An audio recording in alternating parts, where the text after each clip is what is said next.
Je vais passer la canne à Manu qui est en train de réaliser son amorçage. On va aller voir un peu ce qu'il fait de plus près parce que je pense qu'il nous a pas tout dit. Là ça fait une brème et une tanche que je prends en moins d'un quart d'heure. Bonjour à tous, alors aujourd'hui on se retrouve pour un nouveau vlog. Alors aujourd'hui on a un invité spécial, il est là, c'est Manu, mon pote Manu. Et donc aujourd'hui on se retrouve sur un étang privé qu'on a la chance de pêcher, qui sera un jour ouvert à la pêche. Donc ça fait quelques années qu'on a la chance d'y pêcher et aujourd'hui on va essayer de s'attaquer aux tanches, aux feeders. Donc c'est parti, suivez-nous, on va juste toucher un peu l'amorce, vous la présenter, amorcer, et on n'a qu'une hâte, c'est de tremper notre ligne parce que ça fait déjà presque un an qu'on n'est pas venu, hein, Manu, je pense. Ouais, c'est ça. Et en général on fait quand même des beaux cartons de tanches, il y a quelques beaux spécimens, je crois qu'on a été jusqu'à 5 kg ici. 5 kg 280. Ouais, donc c'est un petit coin de paradis et donc suivez-nous aujourd'hui pour, on l'espère, une belle pêche de tanche. Donc pour la pêche de tanche aujourd'hui on a la chance de pouvoir utiliser les nouvelles amorces Mainline Match. Donc de la F1 Dark, donc une amorce à base de fish meal, mais ce qu'on appelle un sweet fish meal. Donc c'est une amorce de couleur foncée à base de pelés broyés, pelés expandeurs broyés, ajout de farine de poisson, biscuits et chapelure. Donc c'est vraiment quelque chose qui va être apprécié des tanches. Ici on est sur un plan d'eau où il y a quand même pas mal de carpisses qui viennent pêcher régulièrement. Donc elles ont assimilé tout ce qui est à base de fish meal. Mais ça reste des tanches, faut pas être trop fort. Donc les amorces de type F1 c'est parfait. Et donc ça je le couple avec de la nouvelle Supernatural Dark All Round. Donc une amorce foncée, fine. Donc ça va apporter vraiment un côté sucré. Vraiment une base chapelure, biscuits, dérivés de maïs. Parce que les tanches, je pense qu'il faut pas être trop fort en fish meal comme je vous disais. Donc ça donne un petit mélange assez sympa qui va bien se marier sur le fond parce que on a une eau qui est assez claire et donc on peut voir il y a des particules de chènevis et ça sent vraiment très bon. Et donc à cela, donc petit secret du gars qui est derrière la caméra, Manu. Donc il nous avait fait découvrir ça dès qu'il pêche les tanches, de la mélasse liquide, ça resucre l'amorce et ça la recolle, hein. C'est ça Manu? C'est ça. C'est ça, donc on dévoile ton secret aujourd'hui, toujours rajouter un peu de mélasse dans votre amorce.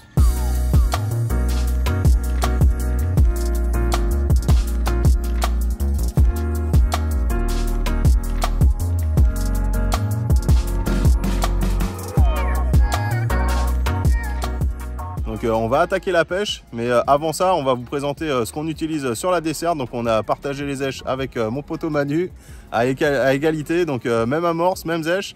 La seule chose qui va différer c'est qu'on va faire deux coups différents. Toi tu vas pêcher à combien de mètres Manu? 34. 34 et moi 20 au sion. Donc on va procéder chacun à un amorçage assez lourd parce que ici de notre expérience ici, hein, il faut quand même attendre les touches. Et souvent c'est des passages de poissons, donc je pense qu'on a déjà loupé le passage, le premier passage du matin, donc on va être patient. Donc un petit tas d'amorces et on va pêcher précis dessus. Moi personnellement je pense avec des zèches dans un window feeder, toi je sais pas. On verra pendant on verra ça, tu nous expliqueras, hein. Tu gardes un peu de secret sous le coude, hein. Tu veux pas tout nous dévoiler. Donc maintenant je vais vous présenter les zèches qu'on va utiliser. Vraiment très simple.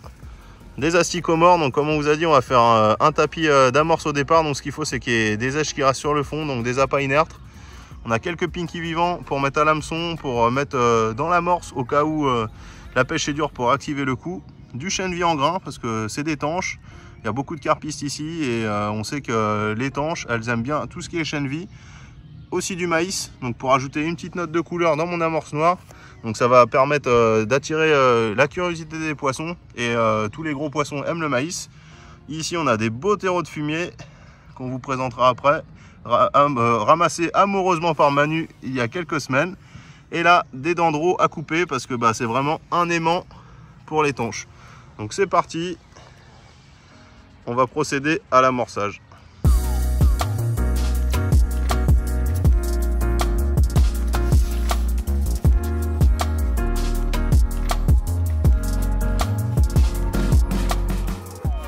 On va procéder à l'amorçage, donc je vais jeter une quinzaine de bait-up feeder. Donc ce que je fais c'est dès que je réalise un gros amorçage, j'utilise une canne dédiée à cela parce que ça me permet d'éviter de casser des sions. Et surtout on est beaucoup plus rapide et efficient avec une canne dédiée pour cela parce qu'on a une canne avec une action rapide, donc on va pouvoir secouer rapidement notre feeder une fois qu'il est au fond et être sûr que notre amorce elle est bien distribuée sur notre coup et pas autour quand on ramène. Donc pour cela j'utilise une canne Exchange Bait-up Rhodes, donc en 10 pieds. Donc une canne de 3 mètres, pourquoi? Parce qu'aujourd'hui je vais pêcher à 20 mètres, ça suffit amplement. C'est une canne qui est parfaite pour amorcer jusqu'à une quarantaine de mètres. Donc c'est parti, maintenant ça va être la période d'amorçage. Donc une quinzaine de petits feeders d'amorçage comme celui-ci. Donc un repère fixe en face. Et on va préparer la table pour les tanches. Donc là vous pouvez pas le sentir, mais vraiment quand on secoue le feeder, on sent l'amorce qui en sort. Donc c'est vraiment très important d'utiliser une canne Ride, une canne dédiée à cela, parce que ça vous permet vraiment d'amorcer de façon précise et rapide. Et donc sur mon moulinet, donc j'utilise un moulinet Spod, donc ça me permet d'avoir un gros moulinet avec une bonne contenance et surtout d'avoir vraiment de la puissance au ramené. Et donc dessus j'ai la tresse Exchange Bait Up, donc en 16 centièmes, donc qui est vraiment parfaite. Donc j'utilise de la tresse directe parce que comme vous pouvez le voir, on a un contact direct avec son feeder et ça permet de le vider rapidement. Donc maintenant c'est un petit jeu de patience, hein. On va amorcer précisément le coup et attaquer la pêche. Donc après on va laisser Manu amorcer et puis voilà.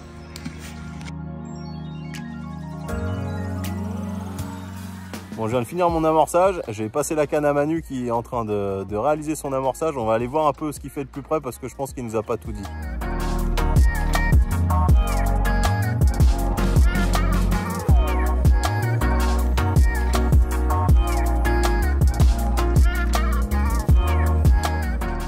Dernière cage, donc ce qu'on a fait, donc on a fait chacun un amorçage assez massif.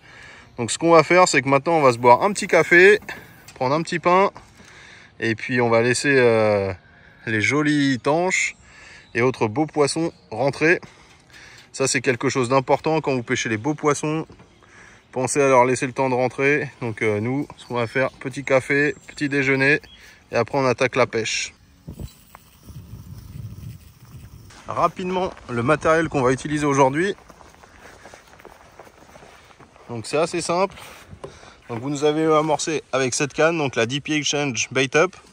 Et ensuite on a deux cannes identiques, vraiment le setup identique, donc N gauge en 11 pieds.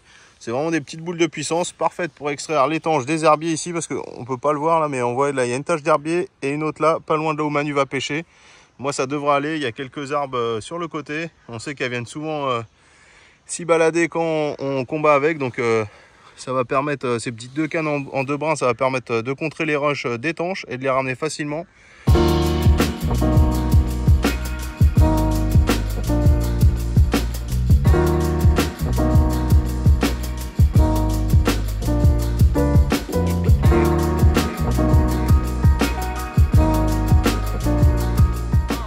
Manu il a une belle touche. Alors il va faire tout son possible pour pas la perdre lui, hein. Mais bon, mais je lui fais confiance. Et c'est là qu'on voit que c'est important d'avoir une canne avec une bonne action progressive, avec de la puissance pour les brider au bord, parce que ici c'est rempli d'herbier. Je vais aider mon américain du jour.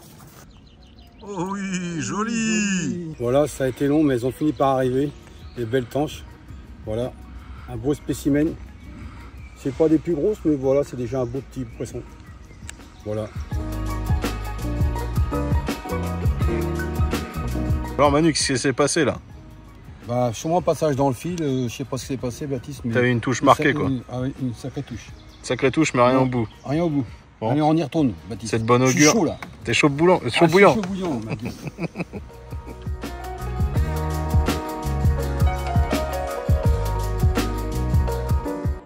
Oh, t'as des touches le pergal? Non, je crois bien que je vais allumer le barbecue. Ouais, je crois que c'est une sage idée ça. Allume le barbecue et moi pendant ce temps-là, je pense que je vais recharger mon coup parce que c'est vraiment le néant. Toi, t'as encore eu quelques touches, hein, je crois. Hein. T'as eu quelques passages. Ouais. Ouais, bon. Une touche de loupé. Faut peut-être les laisser se mettre sur la table. Ouais. Donc, Manu va se mettre au barbecue et moi, je vais faire une petite recharge. On va grailler et après, on va pêcher. Manu était en train de faire le barbecue. On faisait 3-4 photos en attendant. Et il a bien fait de laisser sa ligne pêcher parce que y a encore une tanche. On prend ton temps. Hein.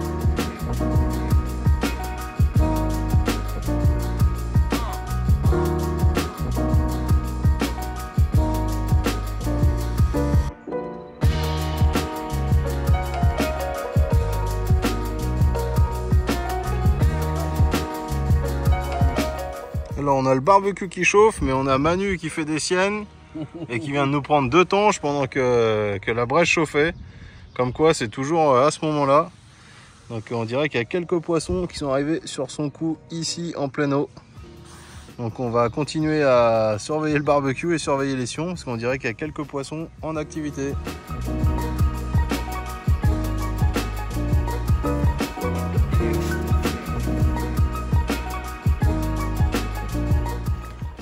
Et voilà ma première tanche de la journée. Bon, pas sur ma canne mais sur celle de Manu.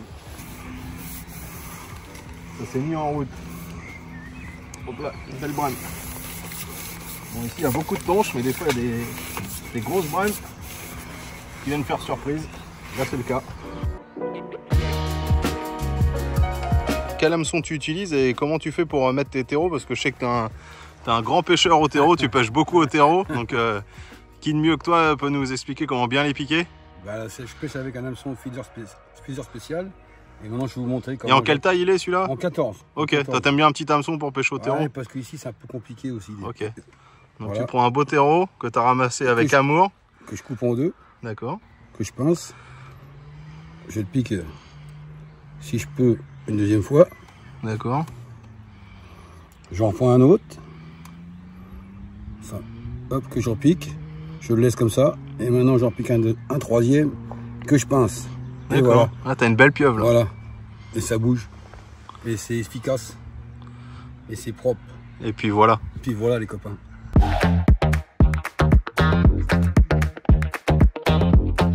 Bon, ça fait maintenant quelques heures qu'on pêche. On a eu un petit moment d'euphorie, hein, Manu, ça a bien donné. Et là, on dirait que ça s'est un peu calmé sur les deux coups, malgré qu'on ait des fouilles. Quelques passages dans le fil. Donc Manu il vous a présenté comment lui il léchait ses petits terreaux. Et moi, je vais vous montrer une autre façon de faire avec les dendros. Donc on va retourner la caméra et je vous montre ça tout de suite. Il y a bien un appât qui est un éban pour prendre les tanches et les autres gros poissons, c'est le ver de terre. Donc comme vous avez pu voir, on a utilisé beaucoup de vers de terre coupés dans nos feeders. Manu il utilise des petits terreaux de fumier, moi aussi, mais il y a aussi une autre alternative, donc c'est d'écher un dendro sur un cheveu, donc équipé d'un speed stop. Donc pour ça il faut juste avoir un bas de ligne avec un cheveu équipé d'un petit speed stop, d'avoir une petite aiguille. On prend un joli dendro. Et là, attention à la boucherie, on vient placer en haut, on fait ressortir juste après l'anneau. Et donc voilà, on a un dendro qui est éché. Donc ça permet d'avoir une excellente tenue à l'hameçon. Et également d'avoir la pointe de son hameçon qui est complètement dégagée. Et des fois ça fait la différence quand les poissons ils sont assez tatillons. Donc ça c'est une alternative. Et il y en a une autre, autre alternative, toujours avec le speed stop. Et donc là on peut faire ce que les Anglais appellent un worm kebab. Donc on va empiler plusieurs dendros. Alors là c'est des dendros de petite taille. Vous voyez, j'ai pu en mettre 3. C'est quelque chose qui est compliqué à faire avec un petit hameçon. Et donc là on obtient une sacrée bouchée. Qui est-ce qui résisterait? Donc ce que vous pouvez faire pour donner encore un peu plus d'attractivité, c'est couper les extrémités. Comme ça on a du jus qui sort. Et on a vraiment quelque chose de meurtrier. C'est bello ça, Baptiste. Ça c'est joli, hein, c'est mon petit secret.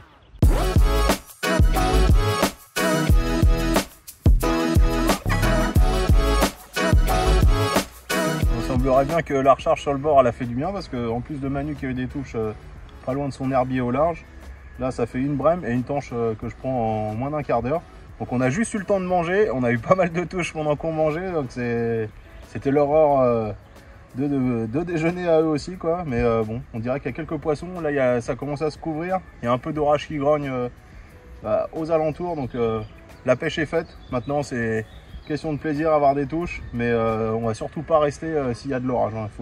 C'est quelque chose, il faut faire très attention, restez pas quand il y a de l'orage parce que c'est dangereux avec les cannes. Donc si dès qu'il y a de l'orage on va plier, on va rentrer. Donc maintenant on va optimiser notre temps de pêche parce que la météo elle prévoit quand même de l'orage.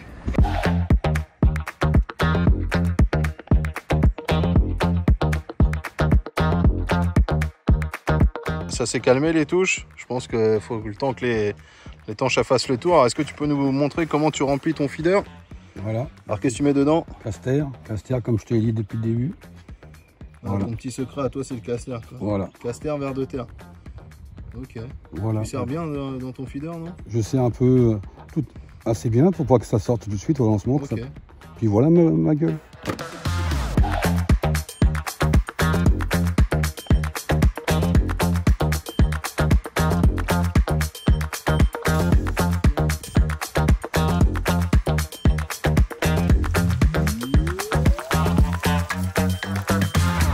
touche Manu, qu'est-ce que tu fais? Je ramorce, je recharge le coup. Avec combien de feeders tu vas faire ça? Je vais être 4-5. Ok.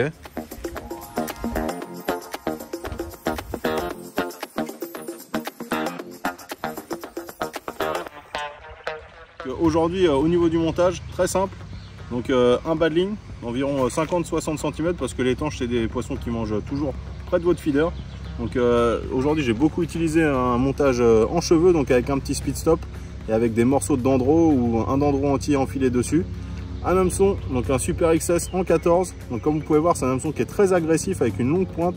Donc c'est vraiment parfait. Donc là j'ai un petit hameçon mais vraiment très agressif et qui va vite se planter dans la bouche d'étanche.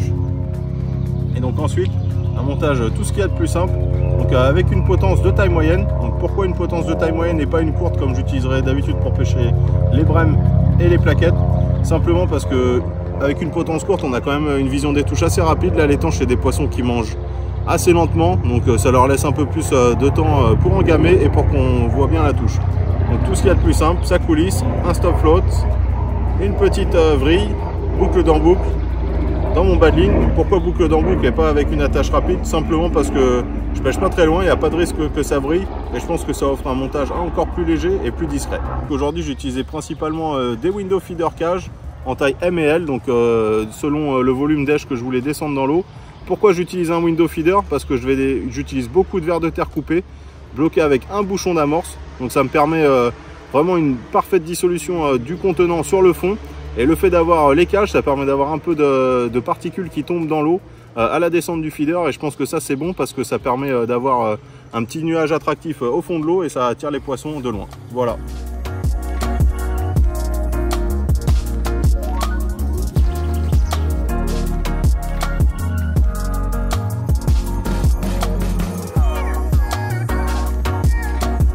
Bon, ça y est, la session touche à sa fin. On a pris une dizaine de poissons, Manu, je crois, hein, c'est ça? 10 tanches et une grosse boîte. Ouais, voilà, bon, on a passé quelques heures au bord de l'eau, un bon barbecue, on s'est bien amusé. Il faut bien se dire que les tanches, hein, c'est des gros poissons, on attend. À chaque fois, c'était un peu la frénésie. Quand il y avait des touches, les poissons sautaient, et après on avait régulièrement des touches. Et après pour partir, donc on pense que c'est des petits groupes de poissons qui passent. Donc si vous êtes à deux, c'est bien de faire 2 coups comme on a fait aujourd'hui, comme ça permet d'exploiter plus de surface de l'étang. En tout cas, on a passé une super journée. Et maintenant, on va faire quelques photos et on vous dit à bientôt pour le prochain vlog. Salut! Bye tout le monde.